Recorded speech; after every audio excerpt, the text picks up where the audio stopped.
everyone! Welcome back to my channel. Today, mag-real talk tayo. Kasi 2025, ang dami kong natutunan. 2025 kasi is not my achievement year. Hindi ito yung year ng achievement. Pero ito yung year na nagbago ng perspective ng pananaw ko sa buhay. Sa vlog na ito, share ko kung ano natutunan ko at paano ko haharapin ang 2026. Kasi to be honest, ang dami kong plano na hindi ko nagawa dati. Alam niyo yung feeling na ang dami mong gustong gawin, ang dami mong plano sa buhay, sabi mo pa next Monday, sige gagawin ko na, pero lumipas yung mga panahon, pero wala, hindi mo talaga nagawa. Kaya doon ko na-realize yung pinaka-importantong lesson dito. Lesson number 1, hindi sapat ang plano, kailangan ng sistema.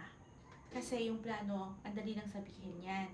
Pero yung sistema, mahirap gawin. Kasi minsan yung problema, hindi tayo tamad. Ang problema, walang structure. Tulad na lang, halimbawa, gusto mo mag-workout, dapat merong schedule, merong routine, at non-negotiable. So, 2025 taught me, motivation is a visitor and discipline is a resident. Lesson number 2, hindi lahat ng gusto mo, kailangan mo ipagsabi. Alam niyo dati, ang hilig kong magkwento, ang hilig kong sabihin yung plans ko. Kapag may bagong idea, post agad. Kapag may goal ako, share agad.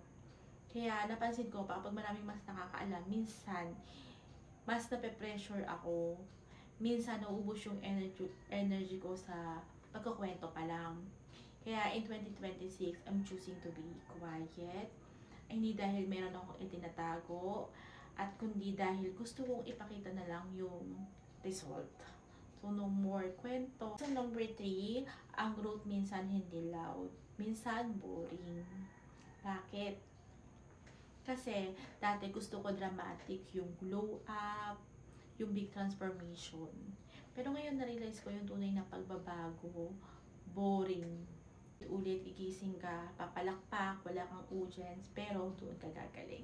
Aminin ko, 2025, hindi ako perfect, hindi natupad ang lahat ng mga sinabi ko na gagawin ko. May times na, maraming times na pagod ako, maraming pong excuses, may times na overwhelmed ako, pero ayokong mag-stay na sa ganun. Kasi habang tumatagal na realize ko, darating yung time na it's not about you anymore, and you will do it for the people you love, for your family, for your goals, at yung version na sa sarili mo na gusto mong maging proud.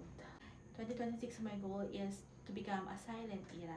This is my silent era. Hindi na ako mag-iingay, hindi na ako magpo-post para lang masabi na mayroon akong goal.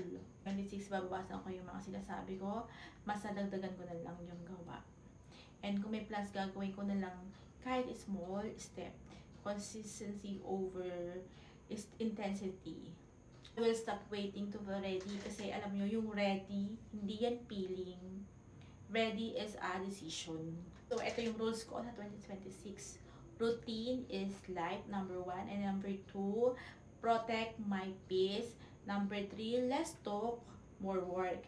And then number 4, hindi ko na kailangan na patunayan pa yan sa iba. And then number 5, progress, syempre kahit maliit sa araw-araw. Ikaw rin ay katulad ko na maraming plano sa buhay na hindi natupad. Hindi pa uli ang lahat.